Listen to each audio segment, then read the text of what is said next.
Hi, Ante here. Over the past week, many people have asked me about Dogecoin, what it is exactly, how and where to buy it, is it too late to invest, and so on and so on. And now that the dust has settled a little bit, I'd like to talk about Elon Musk tweeting about Dogecoin and explain exactly how this particular project reached the record $10 billion of market capitalization recently. But first, some background. Let's begin with the definition of Dogecoin. It's usually referred to as a meme coin, and it was created by two software engineers, Billy Markus and Jackson Palmer, in December of 2013. Much like Bitcoin, it enables peer-to-peer transactions across a decentralized network. But Bitcoin and Dogecoin are more different than they're similar to each other. The Dogecoin logo is actually a Doge meme, which is a Shiba Inu, a Japanese dog breed. And Doge meme was extremely popular back in 2013, and no surprise there, as it's quite hilarious with the misspelled rubbish all over the place. Today, Dogecoin is used for tipping content creators on social media, sometimes buying physical stuff on Reddit and Twitter, and sometimes even buying and renting houses. That being said, how did Dogecoin even get created? Well, as I said, it was a joke. And that comes from the creators themselves. They literally combined the two most talked about things in 2013, cryptocurrencies and Doge meme. And what they did is they took Bitcoin's source code, which is publicly available since it's open source. Or to be more precise, they took Litecoin's source code. But Litecoin first took Bitcoin's source code and made a fork. And to make a fork means that they made a similar but separate blockchain using the original source code. So Dogecoin is actually a fork of a fork. But anyways, then they tweaked a few things within the code, such as the supply. So instead of Bitcoin's 21 million and Litecoin's 84 million units, they hard kept Doge to 100 billion units, which was later removed. So Doge isn't even hard capped anymore, and there will be infinite number of Doge around.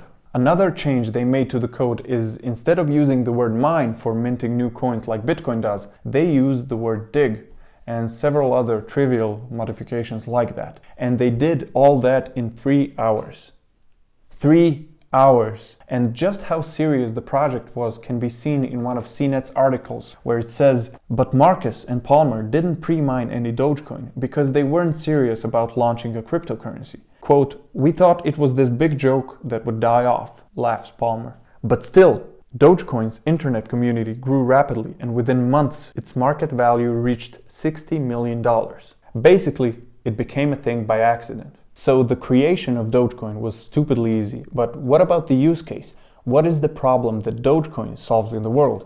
And the answer is none, really. And that also comes from one of the creators, who said, "I don't think it solves anything," he says. "If anything, it exists as an educational tool. It's a reminder that we can take this stuff seriously." Now, with all that in mind, how did a meme coin, made as a joke, manage to reach the total market capitalization of almost $10 billion? Just to put that in perspective, Western Union has a market cap of around $9.5 billion. Currently, Doge is the 15th largest cryptocurrency in the world, but its history is full of pumps and dumps. The first one in this article by CoinDesk, which I'll leave in the description, as well as all others I used in this video, is from June 2017, when this meme coin rose by more than 1800% over 70 days to the peak of $0.0042. But during the following 2 weeks, it fell by 75%. The second one happened in November of the same year, when Doge broke its previous all-time high by 380% all the way to 2 cents, but the price fell again, this time by 70%. Next, April 2018. During the last bear market, as the space shortly rebounded, it pulled Doge with it, which rose by 103% to $0.0041, and again it fell by 50%. According to CoinDesk, the next pump was the first pump that was largely uncorrelated to the rest of the crypto market. And it's because of the system test of Dogecoin to Ethereum bridge. It was completed successfully and the price rose by 175% in only 48 hours. But nothing ever came out of that project, so... And finally, the latest pump from January 2021 managed to push Dogecoin over the previous all-time high in a rally of 1100%.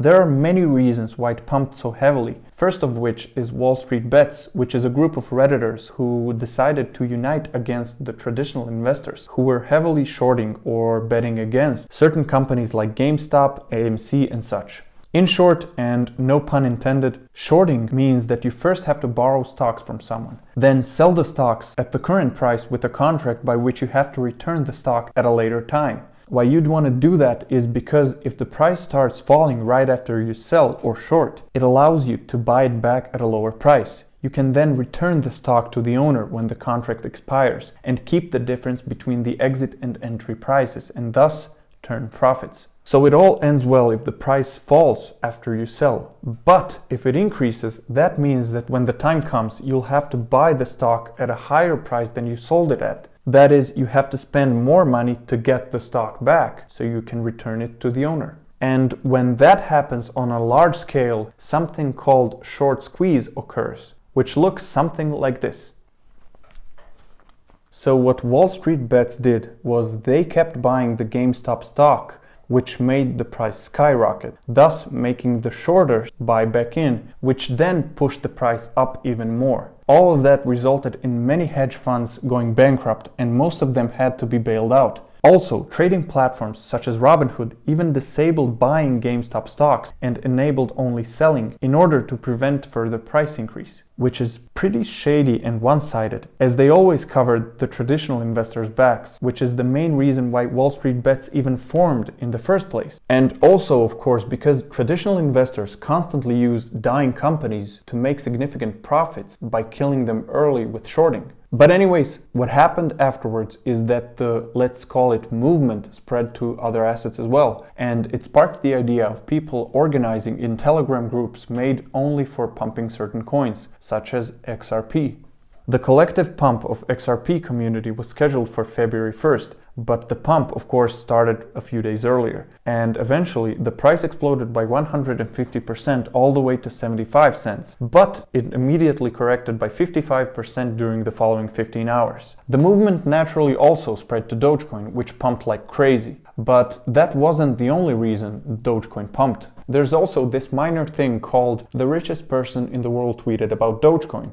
On January 28th, Elon Musk tweeted a photo with striking similarities to Dogecoin, so the public went wild and it only fueled the fire further, making Dogecoin reach the price of $0.07797. He also made two other tweets, one simply saying Doge, and the other one followed it up immediately saying Dogecoin is the people's crypto. I guess everything explodes in price after Elon Musk tweets about it. But that wasn't even his first time tweeting about Dogecoin. On April 2nd, 2019, he replied to a tweet saying that Dogecoin might be his favorite cryptocurrency, so there's kind of a long-time love story going on there. But unfortunately, not even Elon Musk can sustain a pump of a pump and dump coin. And this last pump got its dump as well, correcting the price by 75% within the next day and a half. And finally, should you invest in Doge as soon as possible or just ignore it? Well, I've never owned any Dogecoin and probably never will, but I do believe that there is money to be made from it for some individuals. It's just that I don't like that kind of a gamble where I'd have to wait for a CEO of a large company to pump it, or for a group of people to come around and decide to raise its price. Because it doesn't have any value to it, it doesn't solve anything in particular, it doesn't have the limited amount of units that will ever exist, or any other reason that would get me interested. But if you are interested, you can get it on many exchanges, and I'll leave the list of the best ones in the description, and also I'll write a few steps on what to do to make it easier for all the new people in the space. If you manage to turn some profits on your investment, I'm happy for you, and definitely let us know in the comments below. Otherwise, I suggest sticking to other fundamentally stronger projects. Thanks for watching. As always, if the content helped you anyhow, take a second to leave a like. Stay tuned for more crypto history lessons in the future. Keep mining, and I'll see you in another walk.